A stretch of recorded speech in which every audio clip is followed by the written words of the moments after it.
Buenas tardes, nosotros somos estudiantes de Escuela Politécnica Nacional y vamos a hacer una exposición de robótica acerca del tema de actuadores. Los integrantes de nuestro grupo son Giovanni Guaño y Cristian Oviedo. Los actuadores tienen por misión generar el movimiento de los elementos del robot según las órdenes dadas por una unidad de control. Los actuadores utilizados en robótica se pueden utilizar generalmente lo que es energía neumática, hidráulica y energía eléctrica.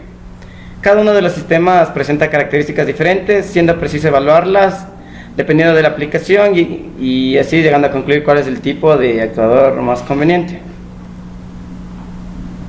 Dentro de las características a considerar para elegir el actuador correcto están las siguientes. Tenemos lo que sería potencia, controlabilidad, peso y volumen, precisión, velocidad, mantenimiento, costo. Dentro de la tecnología de actuadores robóticos tenemos que un actuador es todo dispositivo que ejerce fuerza o momento sobre las partes de un robot, haciendo que ésta se mueva. Forman algún tipo de energía en energía mecánica. Para que sean útiles en robótica deben poder ser controlados con precisión y rapidez. Fundamentalmente las tecnologías usadas en la actualidad se basan en hidráulica, cuyo principio se basa en tener un fluido en circulación, neumática, cuyo principio es en base a aire comprimido, y eléctrica, que se basa en electricidad. Actuadores hidráulicos.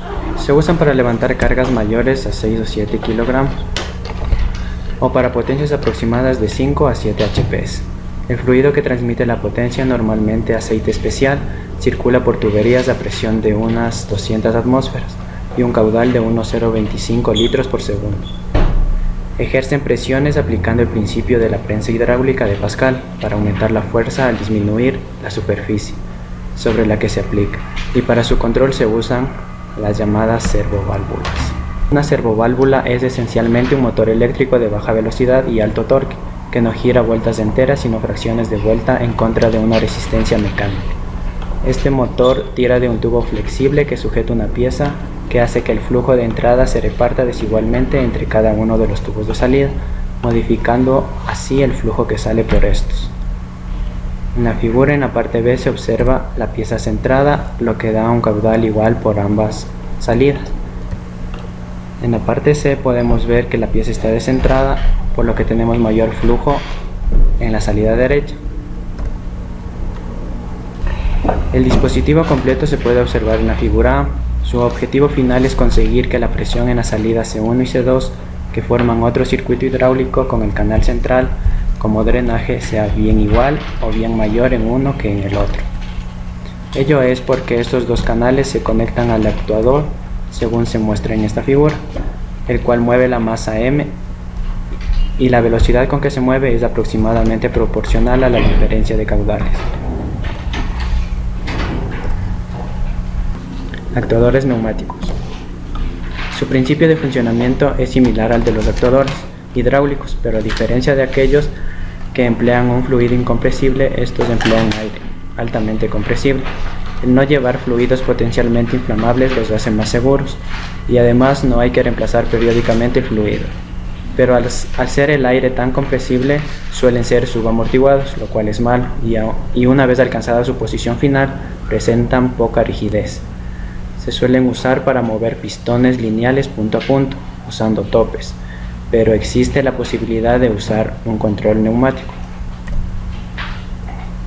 Una especie de controlador proporcional sería el mostrado en la figura. El funcionamiento del controlador es de la siguiente manera. Si la vara E se mueve hacia la derecha, la espita X se abre, con lo cual P2 decrece. Esto hace que el sensor A2, por la acción de los muelles inferiores, se mueve hacia arriba. Con ello la pieza que bloquea la salida a la atmósfera sube, y esto hace que P0 aumente, es decir, que se aproxime más a P1. Esto a su vez provoca que la válvula AF o sensor se mueva hacia la izquierda, tendiendo a cerrar de nuevo la espita X. Cambiando las constantes elásticas de los muelles de los sensores se consigue equilibrar el sistema para mantener una cierta presión de salida deseada, o sea PO constante. Finalmente PO se conecta a un dispositivo de émbolo pistón semejante al visto en la figura para actuadores hidráulicos. Para concluir, comentar que existe actualmente combinaciones de sistemas neumáticos y eléctricos. La parte neumática genera el movimiento grueso con bastante fuerza, mientras que la parte eléctrica controla el posicionado fijo. Actuadores eléctricos.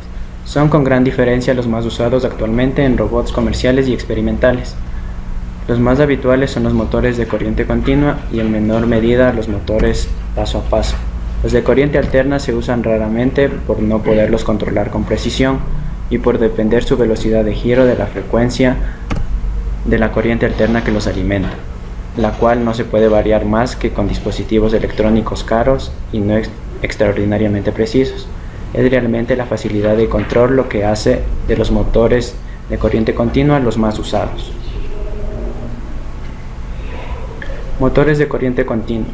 Se basan en la fuerza de Lorentz, que aparece sobre una carga que se mueve, es decir, una corriente, cuando lo hace en el interior de un campo magnético. La corriente ante dicha circula por un devanado de hilo de cobre, y en el campo magnético externo puede estar creado bien por un imán permanente o bien por otra bobina. Los motores de continua se pueden clasificar en dos tipos, controlados por armadura y por campo. En los primeros el campo externo es constante y en los segundos ambos campos pueden variar. Es claro que en los motores de imán permanente el campo externo tiene que ser constante, pues en él que crea el imán y por tanto todos los de este tipo han de ser controlados por armadura. Control por armadura. Ventajas: alto torque a bajas velocidades, menor tamaño y peso, curva, velocidad, torque lineal. Este motor controlado por armadura se puede modelizar según se muestra en la figura, donde RA es la resistencia eléctrica de la armadura, LA la inductancia de la armadura, RL una resistencia equivalente que da cuenta de las pérdidas de energía en el campo magnético, y EG la fuerza electromotriz. BA es el voltaje que se aplica a la armadura mediante una fuente externa, y omega la velocidad angular, en principio variable con el tiempo con la que gira el motor. Mediante este sistema podemos crear las siguientes ecuaciones. Para continuar con el modelado tenemos las ecuaciones de Laplace, con lo cual podemos realizar el diagrama de bloques que se muestra en la figura. Motores paso a paso. Igual que los motores de corriente continua, estos van también a convertir energía eléctrica en movimiento rotacional. A diferencia de los motores CC, aquí el devanado no está en el rotor, en la parte móvil, sino en el estator, que es la parte fija. El rotor es o bien una sustancia paramagnética o bien un imán permanente.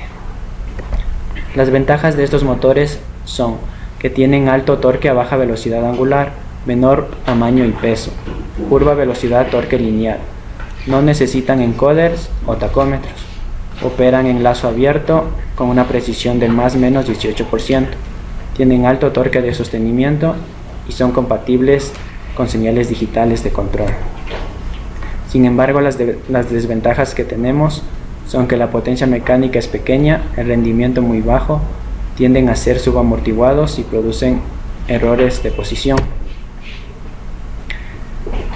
Tenemos dos tipos de estos motores: reluctancia variable e imán permanente. Motores de corriente alterna. Este tipo de motores no han tenido aplicación en el campo de la robótica desde hace muchos años debido fundamentalmente a la dificultad que presentan en su control. Pero en la actualidad, gracias a los avances, se han logrado algunas mejoras, como pueden ser la construcción de rotores asincrónicos sin escobillas, uso de conversores estáticos que permiten variar la frecuencia y así la velocidad de giro con facilidad y precisión. Empleo de la microelectrónica que permite una gran capacidad de control, con lo cual se ha logrado tener un buen control del posicionamiento de los motores. Han pasado a ser usados en la robótica. Servoamplificadores. Características: Convierten la señal de baja tensión generada por el sistema de control en una de las de más alta tensión y la suficiente intensidad como para hacer girar el motor y la carga que está a él unida. Tenemos dos tipos, lineales. Están basados en el uso de transistores de potencia que funcionan en la zona de característica lineal, y de modulación PWM. Se basan en el hecho de que la función de transferencia del motor puede verse como la de un filtro pasa-bajo, y por tanto si se le envía una onda cuadrada, el motor se comporta como un integrador y gira con una velocidad proporcional al valor de la integral de la corriente que lo atraviesa. Precisión, repetibilidad y resolución. Estos son tres conceptos importantísimos en un robot y están relacionados con la capacidad de posicionarse en el punto deseado. Dependen de muchos factores externos como la carga, temperatura, velocidad, dirección del movimiento, punto del espacio de trabajo en que se opera, etc. Y tenemos los siguientes. Resolución. Es la mínima diferencia entre dos puntos consecutivos en que el robot puede situarse, siendo capaz de distinguir uno de otro. En el control, es la variación más pequeña entre puntos consecutivos que el sistema de control es capaz de detectar, y en la posición, es la máxima distancia entre dos puntos consecutivos que la articulación puede adoptar, debido a imprecisiones mecánicas. La precisión es el máximo error con el que se alcanza un punto del espacio no visitado previamente. Según la zona del espacio de trabajo que se considere, la precisión varía por lo que se suele distinguir entre precisión global, la media y local para una determinada zona. Repetibilidad es la capacidad de un manipulador robótico de posicionarse en el mismo punto al que fue mandado anteriormente. La forma correcta de medir la repetibilidad es usar métodos estadísticos, enviando muchas veces el brazo a la misma posición. Las gráficas de posición alcanzada podrían ser similares a las mostradas en la figura, donde la derecha muestra la diferencia que puede darse según cuál sea la dirección de aproximación.